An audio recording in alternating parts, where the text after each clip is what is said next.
Hello friends, आज हम fuel cell and corrosion के बारे में स्टडी करेंगे। फ्यूअल सेल कई टाइप के होते हैं, लेकिन हम यहाँ हाइड्रोजन फ्यूअल सेल के बारे में स्टडी करेंगे। हाइड्रोजन फ्यूअल सेल में एक बात याद रखना कि क्या यूज होता है, तो हाइड्रोजन यूज होता है एंड ऑक्सीजन यूज होता है। ये एक सिंपल रिएक्शन है जो हम पहले भी पढ़ चुके हैं कि H2 एंड O2 वो दोनों मिक्स होके H2O बनाते हैं और बहुत सारी एनर्जी मिलती है। लेकिन हमको मालूम है कि H2O एक्सप्लोजिव मेटल है, इसीलिए एक्सप्लोजिव गैस है, इसीलिए अभी ये प्रॉब्लम है, दिक्कत ये है कि उसको कैसे हम कलेक्ट करें। अगर ये कलेक्ट करना हमको आ गया तो H2 फ्यूचर में बहुत सारी एनर्जी हमको दे सकता है।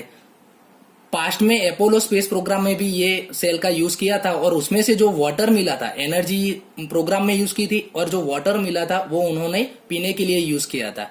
अगर हम पीटी-पीडी जैसा कैटालिस्ट यूज करें तो ये रिएक्शन को हम बढ़ा सकते हैं, यानी ये दोनों कैटालिस्ट है। अब एक इसका सिंपल हमको डायग्राम याद रखना है। वैसे तो डायग्राम ऐसा नहीं है, लेकिन ये डायग्राम से हमको इजीली फ्यूल सेल आ जाएगा। सबसे पहले एक बॉक्स ड्रॉ करना है। बॉक्स में बीच में दो पोरस कार्बन के इलेक्ट्रोड लेने हैं, दो पोरस कार्बन के इलेक्ट्रोड लेने हैं। और ये दोनों के बीच में हमको NaOH, कोई भी बेसिक सॉल्यूशन लेना है, लेकिन यहाँ NaOH यूज किया है, NaOH जिसमें से हमको OH माइनस मिले। यहाँ लेफ्ट साइड से हम H2 गैस पास करेंगे और राइट साइड से हम O2 गैस पास करेंगे। तो H2 एंड O2 को एक दूसरे के साथ कनेक्ट ना हो, इसलिए ये बीच में पोरस डाल दिया है। H2 एंड O2 ये दोनों एक दूसरे के साथ रिएक्शन करके यहाँ से H2O बाहर निकलेगा और बहुत सारी एनर्जी मिलेगी। अब रिएक्शन कैसे होती है, तो एनोड हमारा है H2। एनोड हमारा कैसे पता चला कि H2 एनोड है, तो यहाँ H2 में ऑक्सीडेशन नंबर 0 है, ऑक्सीडेशन चार्ज 0 है, उसमें से वाटर में H प्लस बना ना, 0 से प्लस बना तो उसका मतलब उसका ऑक्सीडेशन हुआ।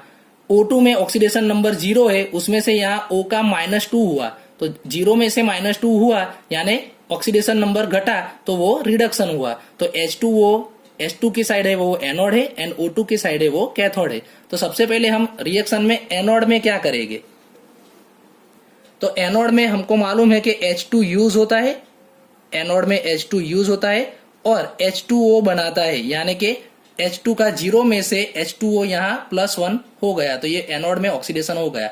लेकिन अब हमको ये बात सोचनी पड़ेगी कि ऑक्सीजन कहाँ से आया, तो ऑक्सीजन NaOH में से OH माइनस, NaOH में से OH माइनस है वो इसको H2O को ऑक्सीजन देगा।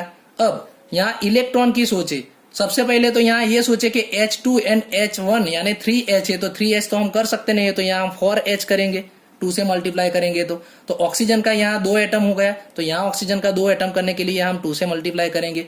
तो चार्ज अब बाकी रहा, बाकी एटम का यहाँ दोनों साइड बैलेंस हो गया। चार्ज में लेफ्ट साइड में -2 चार्ज है और राइट साइड में 0 चार्ज है, तो हम यहाँ हमको मालूम है एनोड में ऑक्सीडेशन होता है एंड राइट साइड में इलेक्ट्रॉन होते हैं, तो हम यहाँ 2 इलेक्ट्रॉन लिखेंगे। अब कैथोड का सोचे,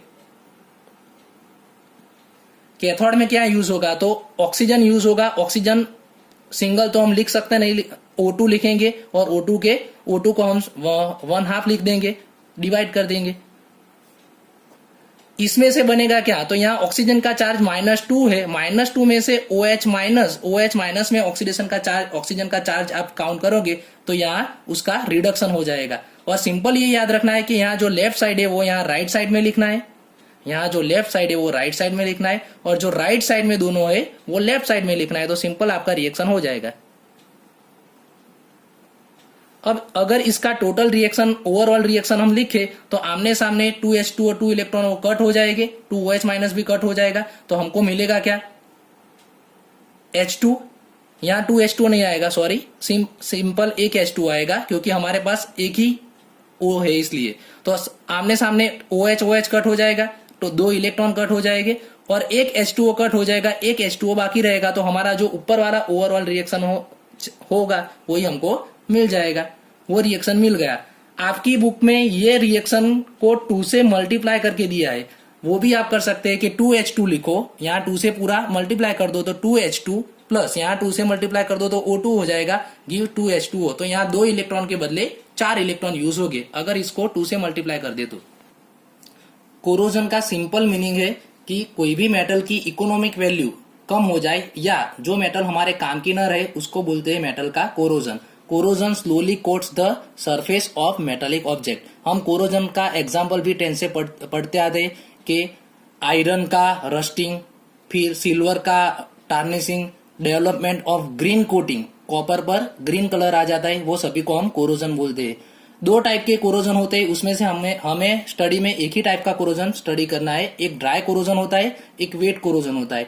ड्राई कोरोजन जो इंडस्ट्री में होता है, आप सोचोगे कि इंडस्ट्री में कैसे कोरोजन होता है, तो इंडस्ट्री में केमिकल के कारण डायरेक्ट उसका कोरोजन हो जाता है, ऑक्सीडेशन हो जाता है कोई भी मेटल का, इसीलिए वो मेटल का कोरोजन हो जाता है बिकॉज ऑफ गैस। अब वेट कोरोजन जो अभी हमको स्टडी करना है, क्योंकि इस चैप्टर में कोरोजन का स्टडी इसलिए करना है क्योंकि वेट कोरोजन वो इलेक्ट्रोकेमिकल कोरोजन है, उसमें इलेक्ट्रोकेमिकल रिएक्शन होती है, इसीलिए कोरोजन का स्टडी इस चैप्टर में करना है। वेट कोरोजन में हम मॉइस्चर का यूज करते हैं, उसमें से हम आयन का रस्टिंग का स्टडी करेंगे। सबसे पहले हम ऐसा सोचे कि हमारे पास एक आयरन का रॉड है, Fe का रॉड है। सबसे पहले एनोड की रिएक्शन बहुत सिंपल है कि आयरन का जो रॉड होता है Fe का, वो ऑक्सीडेशन होगा। हम सबसे पहले ऐसा सोचेंगे कि हमारे पास 2 Fe के मोल है, ये याद रखेंगे तो इजीली ये रिएक्शन हो जाएगी। इसलिए 2 Fe के मोल 2 Fe+2 बनाएंगे, Fe में से Fe+2 बनाएंगे एंड 2 इलेक्ट्रॉन रिमूव करेंगे, यानी 2 Fe gives 2 Fe+2 plus 4 electron. एक Fe+2 2 इलेक्ट्रॉन रिमूव करता है, तो 2 Fe+2 में से 4 इलेक्ट्रॉन रिमूव होगा। यहाँ आप बैलेंस देख सकते हो कि right side and left side में हो जाता है। यहाँ Fe के 2 एटम है, राइट साइड पे भी 2 एटम है। चार्ज यहाँ 0 है, तो यहाँ 2 × 2 यानी +4 एंड -4, तो 0 चार्ज हो गया। तो एनोड की रिएक्शन तो बहुत सिंपल है। अब कैथोड की रिएक्शन के बारे में हम क्या सोचेंगे कि सबसे पहले तो मॉइस्चर में H2O होगा, वो हमको सोचना है कि मॉइस्चर में H2O होगा।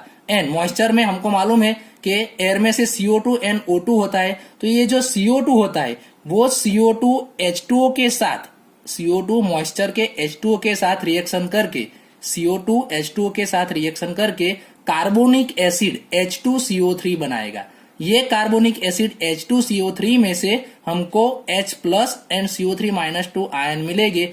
जो H+ आयन है वो H+ आयन यहाँ कैथोड में यूज होगा। हमने अब तक पढ़ा है कि या तो OH- या तो H+ ion anode and cathode की रिएक्शन में यूज होता है। तो यहाँ H+ आयन कहाँ से आया, तो यहाँ जो एयर में CO2 होता है वो मॉइस्चर के H2O के साथ रिएक्शन करके कार्बोनिक एसिड बनाता है, वो कार्बोनिक एसिड में से हमको H+ मिलता है। और ऐसा भी सोच सकते हैं कि H2O में से H+ एंड OH- आयन मिला, वो H+ आयन हम यहाँ यूज कर सकते हैं। तो ये H+ आयन हमको मिल गया। वो H+ आयन एयर में जो O2 होता है, एयर में जो O2 होता है वो O2 के साथ रिएक्शन करेगा, लेकिन कब करेगा, जब मॉइस्चर होगा तब ये हमको H+ मिलता है। तो कैथोड में हम सबसे पहले तो O2 लिखेंगे, फिर H+ लिखेंगे। H+ कितने लिखेंगे फॉर, ये मैं बाद में बताता हूँ कि कैसे फॉर आए। तो उसके लिए सबसे पहले ये सोचो कि एनोड में राइट साइड में कितने इलेक्ट्रॉन थे, 4 इलेक्ट्रॉन थे। तो हमको मालूम है कि बैलेंस करने के लिए कैथोड में भी 4 इलेक्ट्रॉन लेफ्ट साइड में होने चाहिए। तो सबसे पहले हम O2 लिखेंगे, 4 इलेक्ट्रॉन लिखेंगे एंड H+ लिखेंगे।